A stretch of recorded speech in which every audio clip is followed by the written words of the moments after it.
जो प्यारे मंजू उपवन या वाटिका में खड़े हों। अयोध्या सिंह उपाध्याय, चूँकि ये कविता प्रिय प्रवास उनका जो खड़ी बोली हिंदी का प्रथम महाकाव्य वहाँ से ली गई है, इसमें वो बताते हैं कि हे पवन जो प्यारे, कि जैसे ही तू मथुरा में पहुँचेगी तो तुझे प्यारे मतलब भगवान श्री कृष्ण मंजू उपवन सुंदर बगीचे में खड़े हों। वाटिका मतलब बगीचे में खड़े हों, उपवन का मतलब भी यहाँ पे बगीचा ही है। तो वो कहते हैं कि जो है यदि कृष्ण मेरे प्यारे बगीचे में खड़े हों, वाटिका में खड़े हों, छिद्रों में जा कणवित करना वेणुसा कीचकों को। कीचक मतलब बाँस। तो बाँस क्या करते हैं? बाँसुरी का काम करते हैं। बाँसुरी किसकी बनती है? बाँस की बनती है। तो वो कह रही है उस बगीचे में बाँस के पौधे भी लगे होंगे, बाँस के पेड़ भी होंगे, तो क्या करना? तो उनके बीच से गुजरना। बाँस खोखला होता है, जब वायु उसके बीच में से गुजरेगी तो आवाज़ें होंगी। तो वो कहती है कि उन बाँसों के बीच में से गुजरना, और जब तू उनके छिद्रों में प्रवेश करेगी तो क्या है? उसे मधुरता के साथ उन्हें बजाना। बाँसुरी क्या है? वायु से, मुँह की वायु से ही उसे बजाया जाता है। जिस तरीके से हम वायु का आवेग बाँसुरी में देते हैं, उसी तरीके की ध्वनि बाँसुरी में बनती है। कृष्ण के एक हाथ में बाँसुरी थी, एक हाथ में सुदर्शन चक्र था। ये किसका प्रतीक है? ये इस बात का प्रतीक है कि पहले किसी को प्रेम से समझाओ, और जब नहीं माने तो फिर क्या है? तो फिर शस्त्र भी उठाना चाहिए, अस्त्र भी उठाना चाहिए। इसीलिए चाणक्य ने 4 प्रकार की नीतियाँ दी। हम पढ़ते क्यों हैं स्कूल में आके?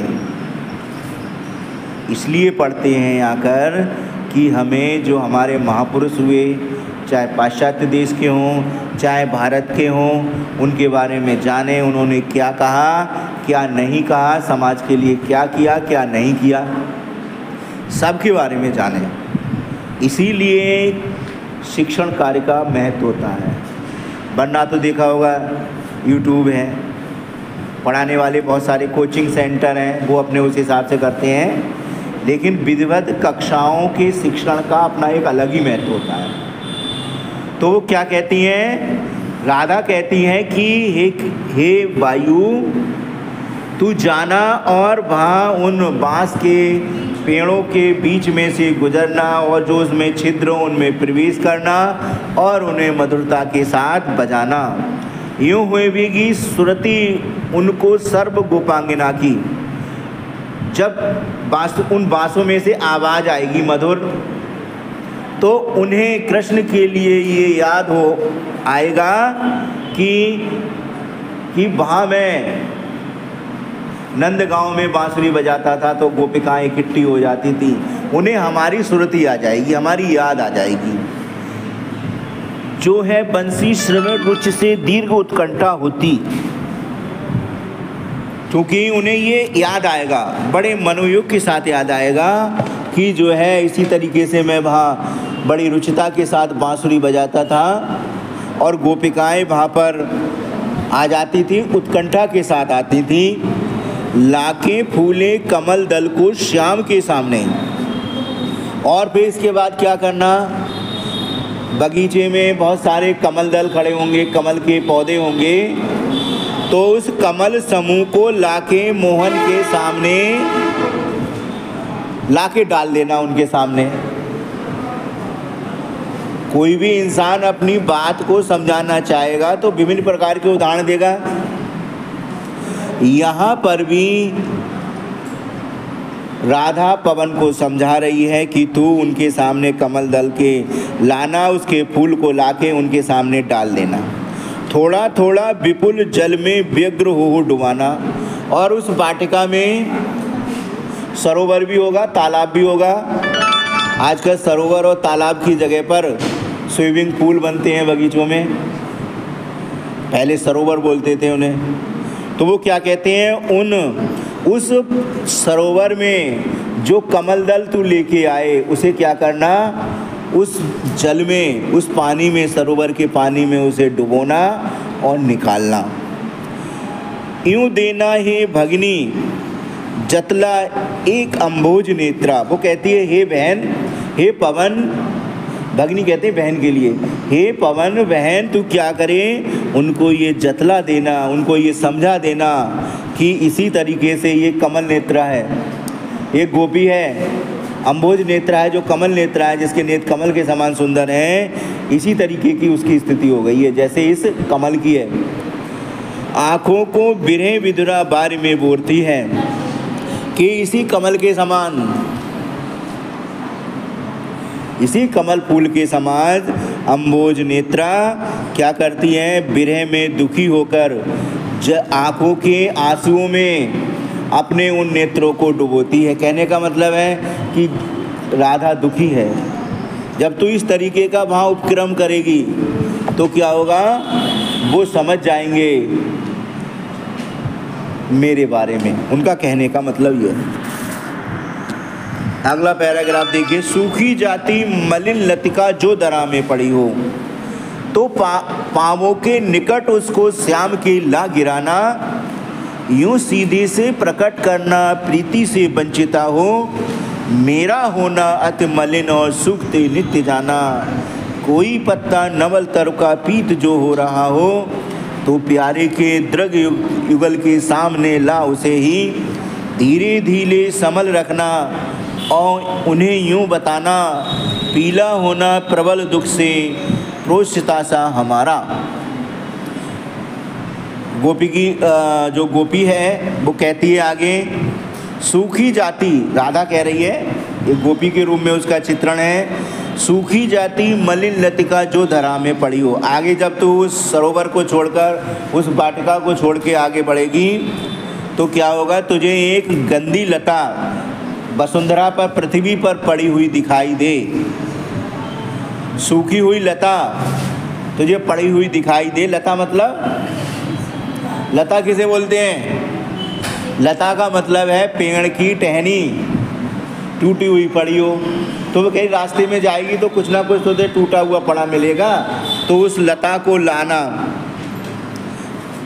तो पावों के निकट उसको श्याम के ला गिराना, तो कृष्ण के चरणों के सामने उनको लाके डाल देना, वो सूखी हुई लता को। यूं सीधे से प्रकट करना प्रीति से वंचिता हो, और उन्होंने इसके भाव से, इस उपक्रम के भाव से उन्हें समझाना कि जिस तरीके से ये लता पेड़ से अलग हुई पड़ी है, उसी प्रकार से राधा तुम्हारे बिना यहाँ पर अलग पड़ी हुई है।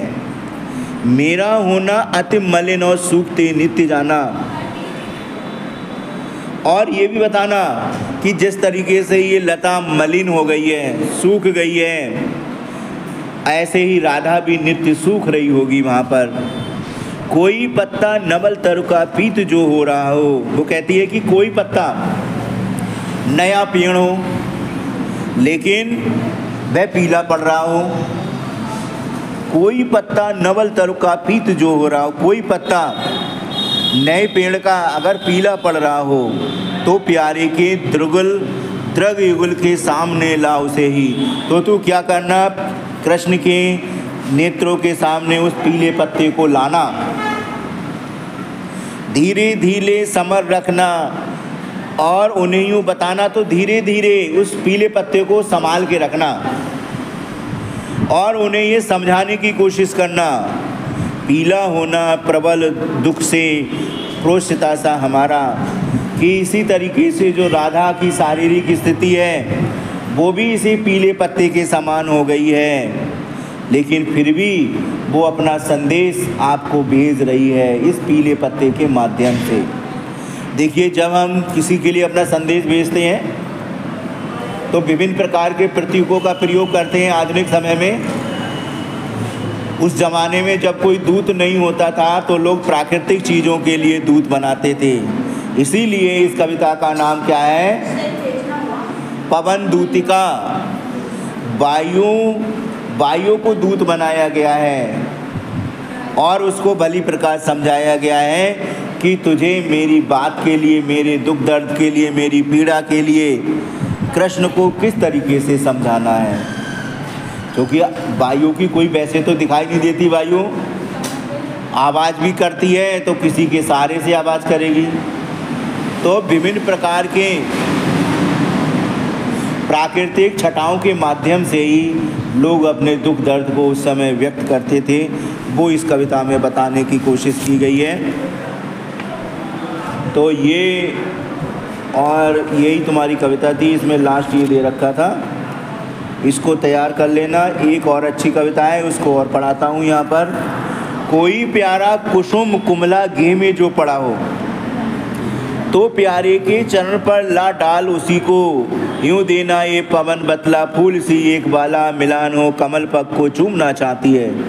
वो गोपी कहती है कि कोई सूखा हुआ कुमलाया हुआ कुसुम मतलब फूल घर में, किसी के घर में पड़ा हो, तो प्यारे के, ये वही बात फिर यहाँ पे रिपीट की गई है, तो कृष्ण के चरणों पर उसको लाके डाल देना और ये बतला देना कि इसी फूल के समान एक बाला, एक तुमसे प्रेम करने वाली तुम्हारी प्रेयसी मिलान हो कमल पग को चूमना चाहते, इसी फूल के समान मुरझाई हुई है, लेकिन इसी जैसे ये फूल, सूखा हुआ फूल तुम्हारे चरणों के लिए चूम रहा है। राधा भी तुम्हारे चरणों के लिए स्पर्श करना चाहती है, उनको चूमना चाहती है।